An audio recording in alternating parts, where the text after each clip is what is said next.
Қолымдағы өмірің өз қолыңда атты кітап осы бүгін қолымызға тиіп отыр. Авторы Луиза Хей. Бұл кітаптың ағылшынша атауы You Can Heal Your Life. Тіке аудармасы өз өміріңді айықтыра аласың. Бұл кітаптың басты идеясы мынадай. Ағылшыншасында оқып шықтым, мынау қазақшасын дайындау кезінде 2-3 рет оқып шықтым. Жақсылық та, жамандық та ойдан екен, біздің ойымыздан. Егер ойыңды басқарсаң, өміріңді де басқара аласың дейді.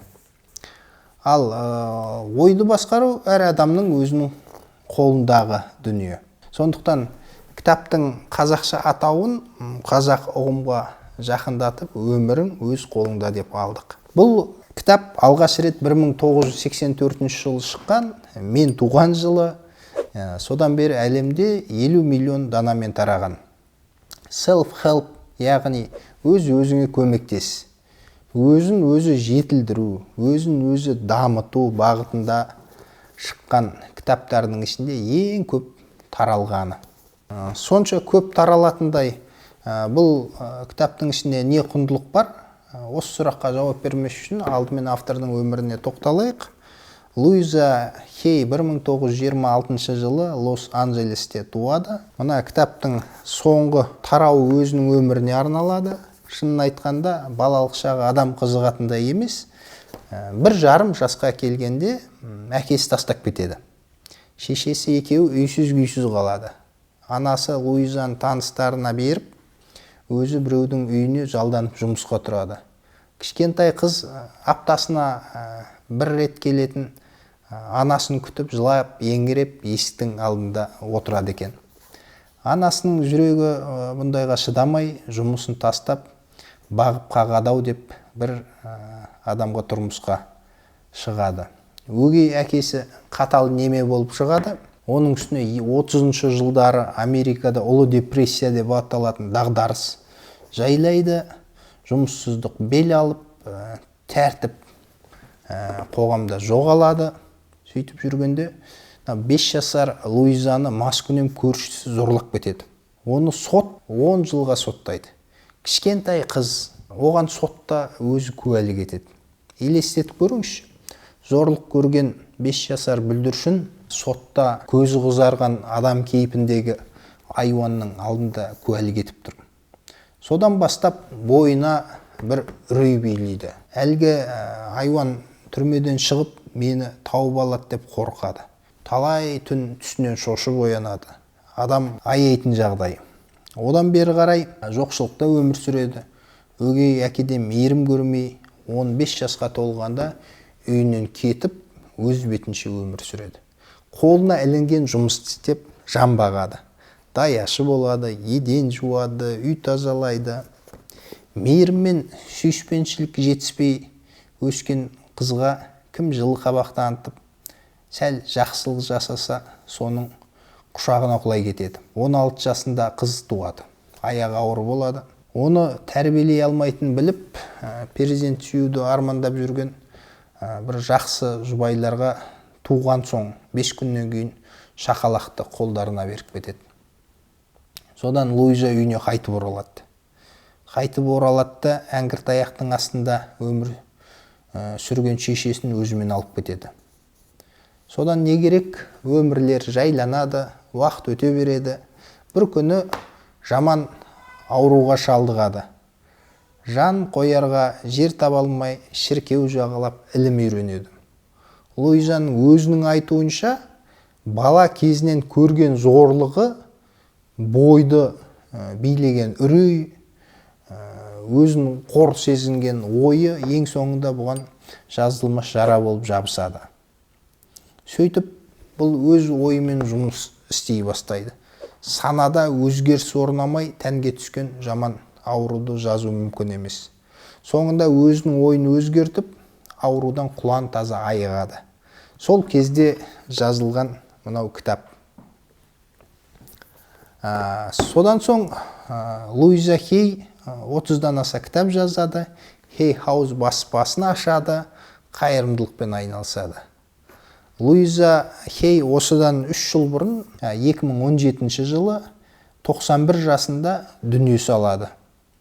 Сонымен 240 бет кітаптағы басты ойды баяндап берейін. Ең басты идея бұл кітаптағы. Біз не ойлаймыз, сол біздің ертең алдымыздан шығады. Демек, өміріміздегі жақсылыққа да, жамандыққа да біреулер емес, мына өзіміз жауаптымыз. Яғни, біздің ойымыз болашақтың дәні іспеттес. Әр ойымыз болашағымызды қалыптастырады.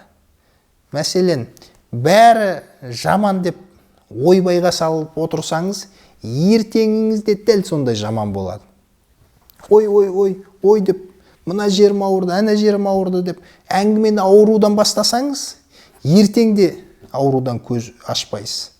Анау жетпейді, мынау жетпейді деп шағымдана берсеңіз, ертеңде дым жетпейді.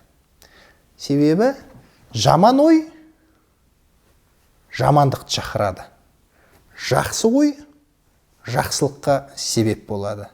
Міне сондықтан Луиза жаман ойдың шідерін бұзып шығып, жақсы ой ойлаңыз, жақсы тілек тілеңіз дейді. Оны аффирмация деп атайды екен. Өзіңіз қалаған нәрсені қайталап отырсаңыз, соған имандай сенсеңіз, ойыңыз шындыққа айналады. Бұл кітапта неше түрлі сондай аффирмациялардың үлгілері берілген. Луизаның айтуынша, мына ғалам біз сенетін нәрсеге қолдау көрсетеді. Ешқандай құдірет бізді жаман болсын демейді. Тек өз ойымызды шындыққа айналдырады екен. Үлкен кісілер айтады ғой, жақсылық айтыңдар, періште әумин деп, әумин дейді. Сол сияқты жақсылыққа да, жамандыққа да періште әумин дейді. Ал тек сіз жақсы ойласаңыз, жақсы сөз сөйлесеңіз, әрине жақсылық болады. Көбіміздің ойымыз балалық шақта қалыптасады. Үнемі жоқ деп жылап отыратын, бойында үрей бар, ызақор, жаман, бір жаман әдетке әуес ортада өсіп шықсаңыз, сіздің ойыңызда сол төңіректегідей болады, шамамен сондай болады. Солай қалыптасады. Алайда ол үшін ата-анаңыз кінәлі емес. Луизаның айтуы бойынша, себебі олар да сондай ортадан шыққан. Олар да жағдайдың құрбаны. Сондықтан байлаулы ойдың шідерін бұзып, ойды өзгертуді үгіттейді. Және Луиза оның жолын көрсетеді. Түрлі мысалдар келтіреді, жаттығулар бар ішінде. Бұл кітапты белгілі коуч-тренер мыңдаған тиражбен тараған ойыңды өзгертіп, өміріңді өзгерт кітабының авторы Кәмшат Бекжігітованың алғы сөзімен бастадық. Себебі бұл кітапты іздеп тауып аударуға себеп болған Кәмшат ханым, ол Луиза Хейдің осы кітабын оқып шыққан соң өмірі өзгергенін жазған, жолы бола бастаған жазған. Сөйтіп бұл кітапты тауып алып оқып шықтым. Луизаның ойлары ақылға қонымды көрінді, қазақ қоғамына қажет деп таптық. Сонымен бірге Мырзакелді Кемел деген ағамызда бұл кітаптағы түйінді ойларды ықшамдап аударған екен. Ол кісі де осы кітап қазақ қоғамына керек деп есептесе керек. Сондықтан сосын автордың құқығын алып, Мақсұт Ізімұлы мөлдіретіп толық нұсқасын аударып шықты. Болат Жетекбай редакциялады. Осы кітаптың шығуына сонымен бірге атсалысқан Қарлығаш Сапарғалиқызы мен Анар Хамзаға алғыс айтамыз. Кітап бізден кетті, сізге жетті. Кітап алып оқу арқылы өзіңіз бен балаларыңыздың болашағына қаржы салыңыз.